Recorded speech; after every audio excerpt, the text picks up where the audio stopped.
Anyway, right, let's go live. Thank you very much. He goes, yeah, we've already been live for 5 minutes. Just give me the thumbs up when we're up. Right. Good evening, everyone. I'm Councillor Steve Curran and chairing the Cabinet meeting tonight. We've got several apologies tonight for various reasons. So we've got Councillor Lily Bath, Councillor Pritam Gurwal, Councillor Shantanu Rajawat, and Councillor Samia Chowdhury. And we've got Councillor Candice Atherton, who's chairing a parenting panel and will be here as soon as possible. And for lateness, again, is Councillor Catherine Dunn. So if I could ask everyone to, while I do it, is put our phones on silent, that would be great. So welcome everyone here, officers, there are no members of the public, officers and other councillors, and welcome to the members of the public, if there are any watching this broadcast. Thank you. So we've done apologies. Any declarations of interest? No? Or any communications that members want to bring to my attention? No? Okay, we go on to agenda item 2, which is page 6 to 10, which is the minutes of the last Cabinet meeting. And if we could take matters arising or any inaccuracies together. So page 6, page 7, page 8, and page 9, and page 10. Anything, anyone not happy for me to sign? Yep, okay, thanks very much. We'll now go on to agenda item 3, which is Trading Company's Q2 Performance Report. Guy, would you like to take this forward, please? Thank you, Chair. So I'm introducing the regular quarterly performance report for the Lambton companies. This is Q2. That's July to September, I guess. The performance report is now in a consistent format and covers all aspects of the companies in an easily digested format, I think. In general, the indicators are positive, though there's a clear impact from COVID, particularly in leisure, centre opening and the usage of the leisure centres, and the impact that has on revenue. In the supply chain and cost inflation issues hitting Koalo especially, and in sickness and staff shortages across the piece, but especially HGV drivers, which of course are well known in the press in Recycle. Operationally, things are going well, other than the backlog of repairs in Koalo, which is subject to special attention and being dealt with. Financial challenges are almost exclusively to do with COVID, and they're offset to a great extent by savings in the investment business to do with operational improvement. Plenty of challenges, but the companies are making good progress across the piece. So we're asking Cabinet to note this report, that's all. Thanks very much, Guy. Anyone else like to say anything? Hanif? Yeah, I think it's a really good report. It comes in regularly and it's really great to be here. And I think that if you looked at any other company in similar situations, they would be saying the same thing. I think COVID and the pandemic and the resources is common across many industries like this, but I think we're still showing positive signs. Thank you. Thanks, Hanif. I agree. I'd like to second the report. I think if you go to page 20, and you'll see some of the work with with development and investment. That's really important. And we've got a paper later on this evening on the Cabinet papers, on the agenda rather, for the GLA right to buybacks programme. So although we're doing the day job and there's been some flux in that because of COVID, and we know all of the reasons for that, I'm confident the companies are back on track, and we've got plans in place to mitigate those pressures we're under at the moment. So I'm more than happy to second the report. All those in favour? That's unanimous. Thank you very much. Councillor Dunn, welcome. Hello. Good to see you. So obviously you couldn't vote in that report, so we're going now on to agenda. Really? I didn't think cabinet worked like that. Is that the case? Then I retract my vote then. Oh, did you vote? I put my hand up. I ignored it. I do apologise. I Because thought that was only planning. Sorry. no, I think we prefer if people are in the room. I'm getting a nod from the clerk. So. Okay. If we now go on to agenda item 4, which is trading companies commissioning. Councillor Lambert again. That's on page 54. Thank you, Chair. So this report sets out the principles whereby the council asks for its companies to deliver services. It's important to note that it is for the council to decide and define what services are required, and for the companies to deliver to those requirements. A good quality, cost-effective service respecting the council's own priorities and principles. Of course, the companies will, in due course, with the agreement of the council, also undertake activities for external bodies with the objective of providing dividends back to their owner, the council. So this report is asked to agree the commissioning principles, which will underline, and that they're all outlined in the report. Thank you very much. Thank you, Councillor Lambert. Happy to second the report, reserving my right to speak. Anyone want to say anything on this one? Councillor Bruce? Why not? Yeah, just to say I fully agree with the intentions here. I think it's right that we look at that close working relationship between our companies and the council itself. I think it outlines the areas where that's definitely needed within each of the particular companies, while also remaining a degree of separation as well, which is very important. So I think it's clearly laid out exactly how we're going to go forward with this, and making the best of the companies that we possibly can, and that the companies can make of us. We obviously need to be aware of the market and aware of external sources and providers where that is necessary, but where possible, we want to be utilising the services within ourselves and within each company, and that's what we're looking at here. So absolutely support this. Thanks very much. Hanif? Yeah, thank you, Chair. Yes, 100%. And when you look at the report, you can see clearly how the objectives of the companies are aligned with our corporate outcomes. And it's really important that governance is there. And I think when you look at each one of the individual companies, and you see the way that they have been operating, and in the report and the summary that's provided, you can see that they're looking at each one of those aspects.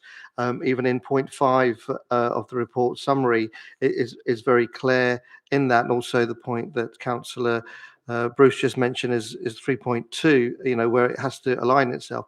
And also one of the things I really liked in the report is that how it's allowing the residents to be able to contribute to the groups, and how it works closely with them. And that also then comes back in the social value that we've always spoken about. And that's the thing that comes quite clear in this report. Thank you. Thanks very much. Anyone else? No? Okay, I'd like to go to vote. All those in favour? It's unanimous. Thank you. I did second it, Kay, didn't I? Yeah, thank you. Okay, we're now going to move on to agenda item 5, which we've mentioned in the previous cabinet conversation a minute ago. So this is the property purchase programme on pages 66 to 78. And I'll draw your attention actually to page 67 in the report summary under 2.1, and that clearly states what the purpose of this report is. So it's an exciting programme that we've been asked to engage with the Mayor on in delivering a number of houses. And we've done that through a commissioning process, which you've just talked about as well, actually. So all of these reports dovetail into each other tonight, which is fantastic. And then the grant we receive from the Mayor will allow us to purchase these properties through Lambton and then provide them back to the HRA. So that's it in a nutshell. I'm going to ask Guy to second it, if that's okay, and he can reserve his right to speak if he so wishes. But we're asked to approve on page 66, 1, 2, 3, and 4 on page 67. Guy, would you like to? Yes, I'd like to second it, and I will say a few words about it. The investment programme that's been undertaken, over the last couple of years by Lambton Investment 360 has been very successful. In the last couple of weeks, I've had the privilege of meeting some of the tenants who've gone into that, having been in precarious circumstances. They're now in a essentially council-owned house at truly affordable rates and in superb condition. So it's a tribute to Lambton and indeed to our own HRA that it looks like the mayor and his cohorts are going to invest quite a lot of money in us to ask us to do more of the same. So yes, I second the report and commend it. Guy, Hanif, and then all three of you, right? Hanif first. You go first. I couldn't see Catherine. Okay, so the thing that I really like about this report is the variation of the properties. I think it is addressing the needs of our residents and families as they grow, and also when it looks at the issues of the homelessness and people on the edge. I think it's really clear, and I think it's hit the nail on the head, especially when you look at both in the housing supply requirements in the table in 3.9 and also in 3.10. And obviously we've reacted really well to the Afghanistan evacuees. It just shows that how we're listening to residents and responding to the heartbeat of our council. Thank you. Thanks, Hanif. Catherine. Thank you. Yeah, I'm really pleased to see this report. I've always felt and said with relation to housing supply for our council tenants and social housing in the borough that such is the scale of the problem, and we know there is a problem. The number of people on the waiting list who are currently stuck either without a permanent home or in an unsuitable accommodation for the size of their family. So I've always said that we need to throw everything at this problem. And I'm really pleased that we're doing this. We have been purchasing properties already. This scheme will allow us to do a lot more alongside the building programme that we already have, that we can be really proud of everything that we've achieved over this council term and indeed the previous ones. So yeah, just really, really pleased to see this going forward, and should really hopefully make a dent in that housing register list. Although we know that the problem doesn't go away, it does get worse. So we always need to be looking out for new opportunities. So really pleased that the mayor is assisting us on this. Thanks very much, Catherine. Tom. Yes, I echo the comments of my colleagues, but also I think really worth pointing out, as it doesn't specify in the recommendation or the summary, that the 25 one-bed properties purchased through the HRA, into the HRA, sorry, are going to be targeted at care leavers. So I want to say how delighted I am to see that, how delighted we all should be to see that. They are a group in severe need of housing because of the number coming through. I mean, they are anyway because of the nature of the position and the situation they're in, but particularly at the moment because of the number we have. So delighted that that's going to be not sorted, but on the way to being addressed with these. Thank you. Thanks, Tom, and thanks everyone's contribution. I think it is important to recognise that it's like painting the Seventh Bridge. You never get to the end of it. But this really is hopefully chucking this amount of money from the mayor, and from the Deputy Mayor, Tom Copley, who met with me a few weeks ago to put forward these proposals, was very encouraging. And certainly when I met the mayor last week, when he was launching his homeless campaign in Hounslow, he discussed that with me and the Deputy Mayor, Tom Copley. So it is something they're very keen, we're very keen, and it will help hundreds and hundreds of families.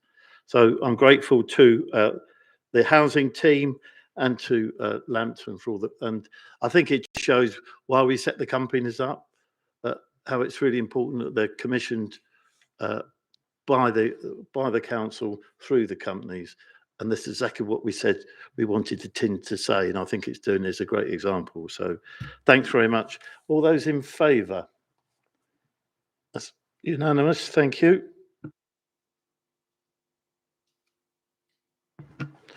So I think it's they're all mine, the rest of the report. So we'll crack on. So water management plan, agenda item 6, page 79 to 142.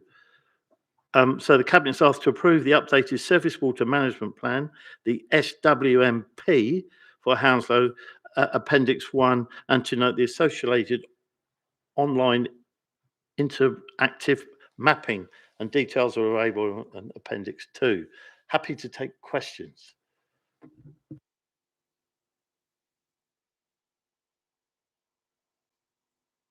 Questions or comments? Thank you. I think this report is perfect time. I think it addresses as we build our homes. Obviously, we urbanise our area, and identifying our hotspots, I think, is brilliant. The plan is fantastic. I think when I look at this report and I look at somewhere like in Hanworth Park, we kind of got some natural, sustainable urban drainage systems in that when it rains a lot, you see little puddles appear in the park. And I think and that's just a natural way of getting rid of the water. But we do have a lot of surface water that we really need to address, and having a plan, and especially in line with our climate change initiative, this is the perfect time for having this report. And I know the reasons why it's quite clear in the report, but I think putting in this effort and dealing with it now is brilliant. Thank you. Guy, would you like to second? Happy to second the report. It's an important matter. We've had quite a lot of flooding, and it's good to see that it's being addressed professionally. Thank you. So certainly I've had some emails recently on casework regarding building on floodplains, but this is slightly different to that, if any of those residents are listening. So this is to do with surface water. And we have seen over recent months, particularly flooding on some of our streets and roads because of surface water. It's important that we do everything we can to deal with that.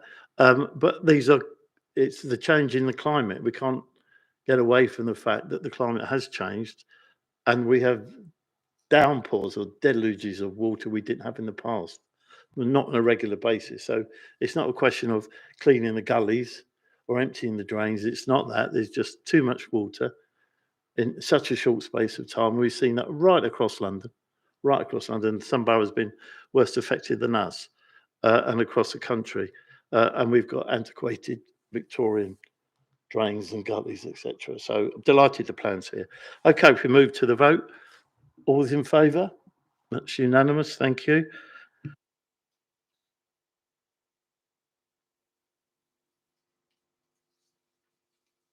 Okay, we move now to agenda item 7, which is the quarterly performance report, page 143. Let me just get that.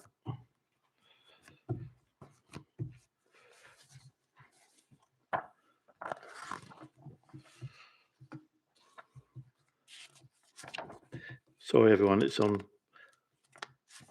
black type on purple paper. A bit unwanted. Okay, so second performance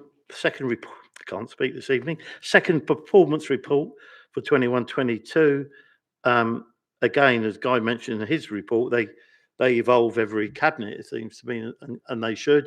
They evolve and develop and improve. So we're asked to note, I assume, the performance report, which outlines it in a much simpler way to understand the context of what we're reporting on. So I'm looking around the room. We are just asked to note this. I can't see where it says it, but there we are. Yeah. So I'm happy to move the report. Any questions or comments, anyone? Just to second it, and it's good to see the report carrying on in its intelligible fashion, unlike in previous years. As I say, it's an evolving document. So thank you for that, Guy. All those in favour? That's unanimous.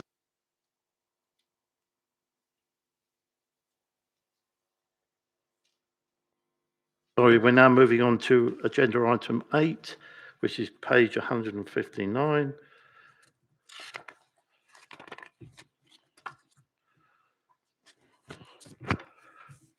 Which is the budget monitoring report, period 7. So we're asked to note the points raised on page 159 under 1. Happy to take any questions or comments on the report. Anyone? No? Well, I would just like to, unless someone wants to think about it and come in, to thank Councillor Rajawat, who can't be here this evening, for his hard work, and for that of the team. We're in a strong position, but that doesn't mean we're out of the woods yet. We've got some difficult decisions to make over the next weeks and months, notwithstanding the decision on council tax. But I think we're in a reasonably good position, and that's because of the hard work that everyone's done in the team to get us in. It doesn't happen overnight. It doesn't happen over the weeks or months. This has been a position, a very clear position that the council's taken since 2010, actually, about being a prudent council, and making sure we make sure that every pound that we spend counts. And I think the things like the initiative around the £20 voucher, initiative around One Hounslow, and the initiative around procuring as a first option all goods or services that the council buys and its third-party contractors to spend that money wisely in Hounslow First has had a dramatic effect on the local economy, and that's a good thing. And that's helped us withstand some of the pressures that people have been under during the COVID. So again, I'd like to move the report. Councillor Bruce has got a question. Thank you. No, just going to be a couple of comments, really. I mean, I think I agree. Not I think, I do completely agree with what you said about how we've been as a council over the past few years and will continue to be going through in the future. I think there are obviously pressures on the budget, quite significantly in my area of children's and educations. It's very clear, laid out in the report, not as an excuse, but both the highlighted children's services and special needs transport are demand-led services. And I think what that indicates, particularly over the past 18 months, but over the past 10 or 11 years, you can work out why I've plucked that number out of the air.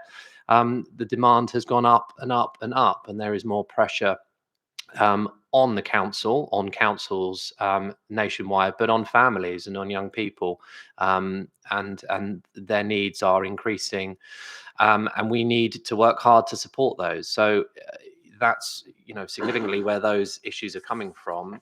I would also talk about the schools budget and the DSG, the Dedicated Schools Grant.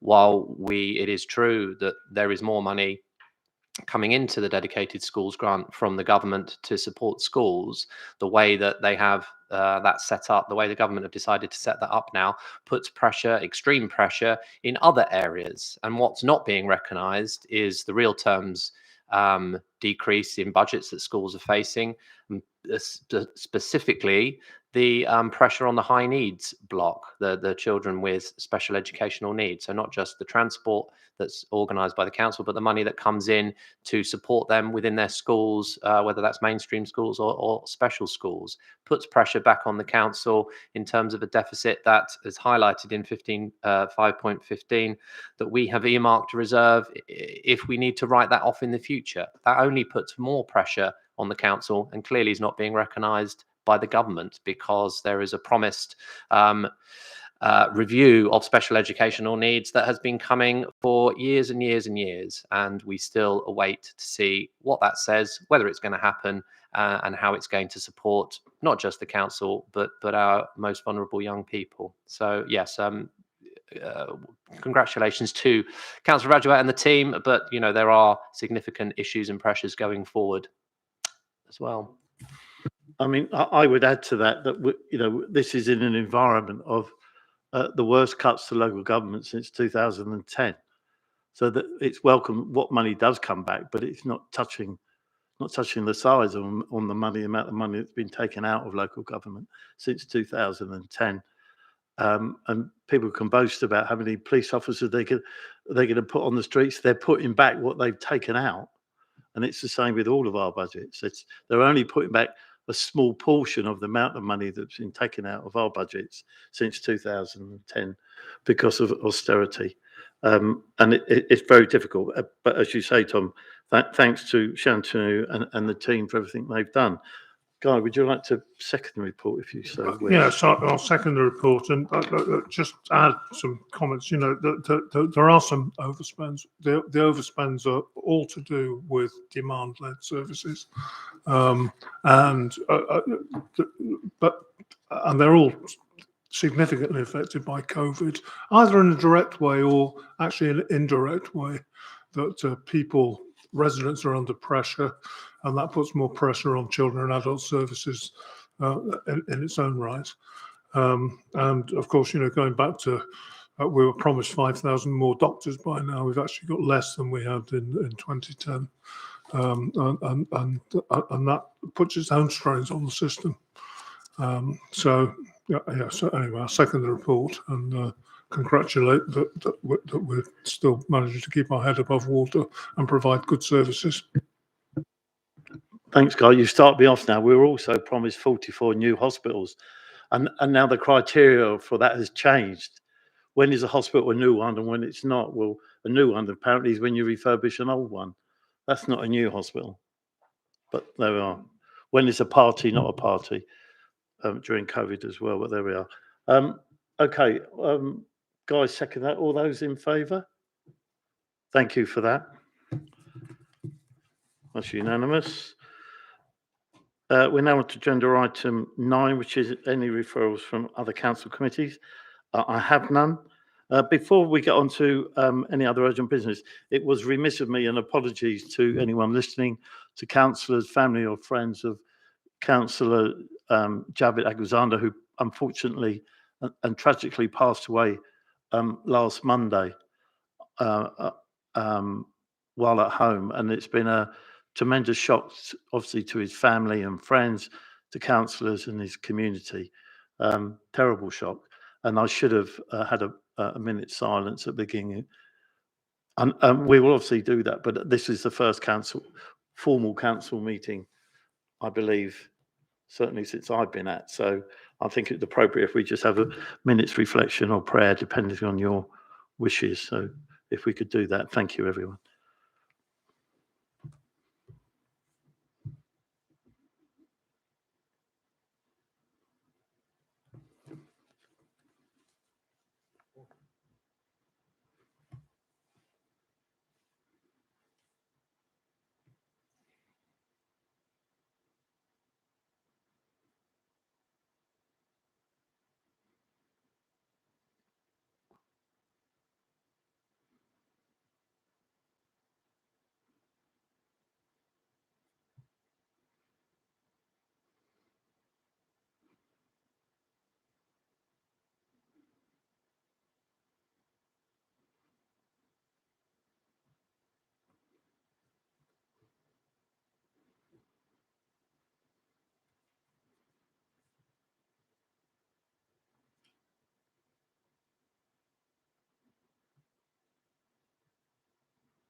Thank you very much, everyone.